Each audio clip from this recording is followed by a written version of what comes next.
All right, everybody. So it looks like there is a final version of some sort. So let me react to that shit. I haven't heard it in full, but I imagine it's kind of relatively the same as what I covered in the previous video, which I did obviously have to insert a little something, something just so that the copyright goons wouldn't be at my throat. So this is the final version. Let's see what Drake's saying. I'm gonna react to this right now.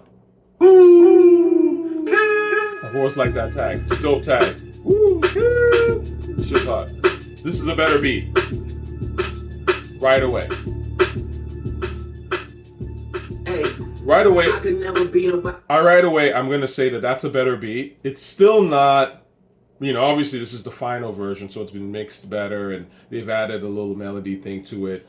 But it's still not. I'm not like in love with the beat, but it's obviously better than the previous version, the leaked version, which was definitely a little bit more bare bones, right? So that's why, in a sense, it's good to kind of see and compare the two, and what one needs to do to make things get to that final level, that final polish. So let's go back a bit here. I could never be nobody #1 fan. Your first #1, I had to put it in your hand. You pussies can't get booked outside America for Nan. I'm out in Tokyo because I'm big in Japan. Now, I had actually not talked about this bar initially, about how these guys cannot get booked outside of America. That is a bar, actually, and that's something a lot of people never talk about. The truth of the matter is that unless you're #1 like Drake, and you're actually making something that's decent, like nobody overseas wants to see your shit. This is why I always think is really interesting when people, they think local, right? Your style is too local to fuck with this. Word to Master Killer, right? Wu-Tang, Nas, Jay, all these guys are legends. They can go overseas and get love because, contrary to popular belief, Americans, and I'm going to go out on a limb here, y'all have really low standards for your hip hop. Like a lot of that shit, that Boosie, all that shit that y'all tell and say, oh, this is, dope, and the South, people hate on the South, and that's why it doesn't get, love and all that. No, it sucks. People outside of North America, especially, who are outside of that, the marketing and propaganda, can see right through it. And they're like, look, listen, you're nowhere as dope as Busta Rhymes. Why the fuck would I book you?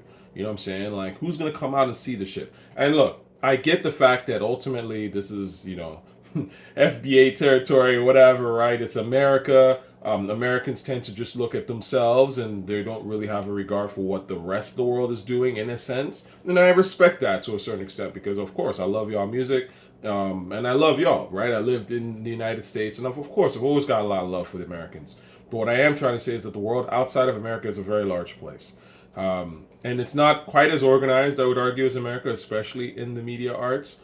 But the truth of the matter is that hip-hop heads outside of America, you would be surprised, are usually more savvy than even the Americans themselves. You're talking to one, right?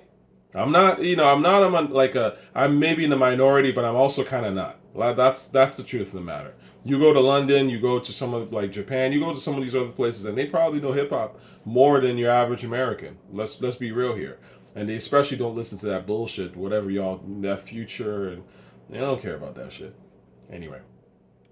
On the head maker, y'all depend on. Backstage in my city, it was friend zone. You won't ever take no chain off of us. How the fuck you big stepping when it's size 7 man zone? That's a good question, but again, now the energy here, I don't know if I can tell if the vocals are being delivered a little bit with more emphasis. It does sound better. Anyway, this is a better cleanup. With the bite, nigga, what's up? I know my picture on the wall when I cook up. Extortion, baby, hoping red, you been shook up. This top told you try to give me 50 likes a push up. Right. Cool, your last one brick. You really not on shit. They make excuses for you cause they hate to see me lit. Pull your contract cause we gotta see the split. The way you doing splits, bitch, your pants might rip. You better do that motherfucking show inside a bitty. Maroon 5 need a verse, you better make it witty. Then we need a verse for the Swifties. Top say drop, you better drop and give them 50. Piss squeak, pipe down. You ain't no big three. Scissor got you white down. Travis got you white down. Savage got you white down. Like your label boy, you in the scope right now. So, again, they've, Boy Wonder or 40 added that extra sort of like bap to the shit. It was cool. I wouldn't necessarily say that it was warranted. It didn't the repetition of it makes sense. Travis got you wiped down, SZA got you wiped down, so you're adding that extra little bop to give it some emphasis. But those words in themselves aren't bars, right? So that's kind of where I'm like, But anyway, again, this is the nitpicky me. I'm a hip hop dude, man. And you gon' feel the aftermath of what I write down. I'm at the top of the mountain, so you tight now. Just to have this talk with your ass, I had to hike down. Different swing, Mike then and Mike now. What the fuck is this, a 20v1, nigga? What's a prince to a king? He a son, nigga. All right. Love in the city that you from, nigga. True. Bitch, so shut your whole ass up and make some drums, nigga. Scattershot. I'm the sixth guy, I'm the front runner. Y'all nigga manager was Charles, little blunt runner. Playing a six and you boys ain't even come from it. And when you boys got rich, you had to run from it. Cash blowing, able bread out here tricking.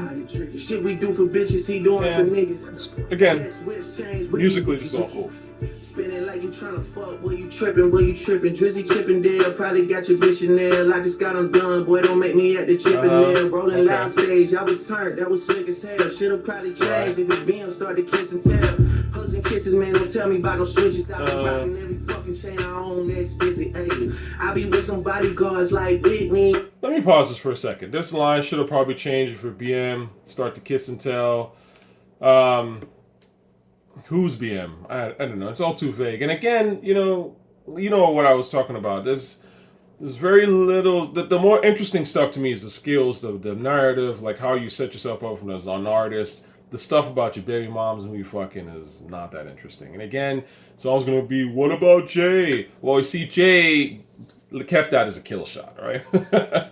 He went at Nas as an idea, as a person, in terms of like his artistic person, and said straight facts overall about how he was as an artist, criticized the sloppy direction of the artist, blah, blah, and then was like, yo, I got the kill shot when, coming about your baby moms. And that's when it was like, oh, see, we can tolerate that. If Jay had just gone straight to, I was your baby moms, we would have looked at it corny, like, okay, so who gives a fuck? Like, I mean, it would have just been like, okay, so Nas's baby moms is a groupie, so what? Who cares?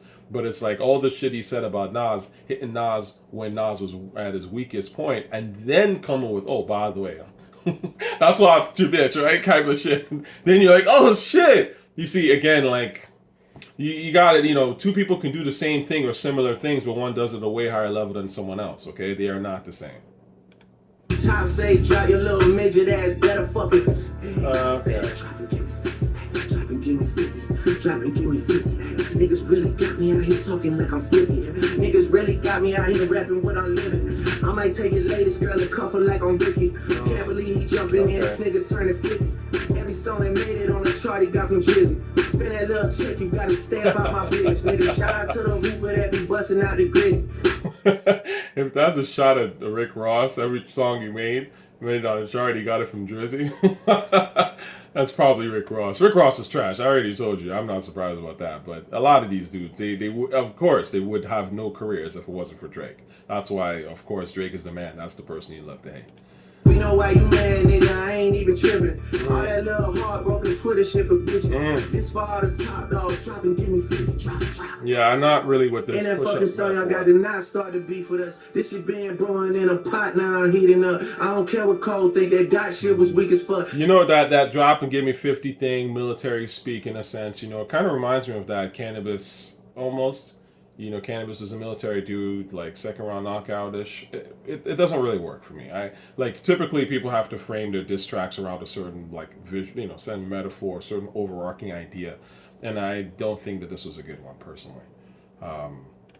Champagne tripping, he is not fucking easing up. Nigga call it top to see the top, wanna piece it up. Top, wanna piece it up? Top, wanna piece it up? Nah, pussy, now you on your own when you speaking up. You don't roll beat to this, is not fucking deep enough. Begging Casa not, boy, you not fucking beating us. Numbers wise, I'm out of here, you not fucking creeping up. Money wise, I'm out of here, you not fucking sneaking up. Cornball, your show money, merch money, feed us. I'ma let you know, work it out because I seen enough. This ain't even everything, I know, don't wake the demon up. This ain't even everything. I know, don't wait the demon up. Drop and give me 50, all you fuck niggas teaming up.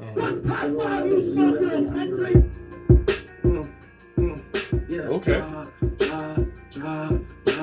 Drop a 50 bag for the mob in a spot. This beat sounds better already. I would really try to keep it PG. Okay. I mean, this is Marvel movie shit, okay? Lead up to another, it's like that Marvel film when it just finishes, it gets mad weak, and then there's like a trailer for this upcoming thing. Listen, man, I know that's what's kind of hot with this generation, but that shit's weak. Your first diss record should be the kill shot. You weaken your diss records by making multiple diss records.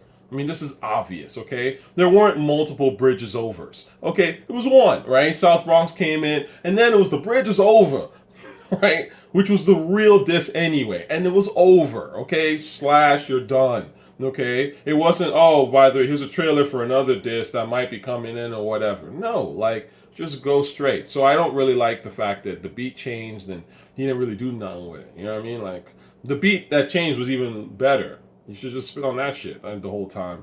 Even though that beat itself was kind of, it was alright. So, look, long story short, it's okay. Like, this is not a diss that I think people are going to be playing. I don't think it's that memorable at all, unfortunately. You need a great beat, man. Honestly, I always stress this because it's the truth. In my mind, let's go to Dipset. Take him to church. Like, this was a great, it was a good diss, a decent enough diss. And they were dissing Mace, apparently. But again, you got to have something that gets people like, oh, let's go. It's time to get it in. You know what I mean? I do think another thing that Drake could have considered is, as I mentioned in my previous video, instead of the scattershot shit, I think he should have ranked them. That would have been a bar, actually. Like, started out with, okay, now I'm going first at whoever I think is weakest. And really, I'd emphasize that. Be like, who do I think is weak out of all of y'all? The first one, Future. Future, you had it, but you done fell off. Your whole shit is trash. Like, just start off with him, and then move on to The Weeknd, and then move on to Kendrick, or a Rocky, or whatever. If you ranked them, I think that would have really kind of shitted on their self-esteem. But these are just things, like, I'm always surprised when people, it's like they don't have people in their corner. Look, listen, you know me. If you are connected to industry folk, connect them to me, okay? I know this rap shit, like I said, the back of my motherfucking hand, okay? And I love this shit. So it's just interesting. There's certain things to me that are mad obvious. Like, you should have somebody like me in the room be like, yo, when MC Shan did this, when Jay said this, when Royce the 5'9" said this, right? When Tip said, Ludacris said this against Tip or whatever. Like, you got to have people that know this shit, right? Otherwise, you're just going to make mid. Like, I don't know. To me, this could have been a perfect opportunity for Drake to really... Because, look, a strong diss, a super strong diss, can literally give 3-4 more years to Drake's life right off the bat, right? That's how powerful that shit is. Like, Drake dropped Takeover. It extended his career by a good 3 to 4 years at least. You know what I'm saying? And then, of course, Nas, same thing, right? So, this has unfortunately been a little weak. I don't think Kendrick will come with anything remotely as good as this.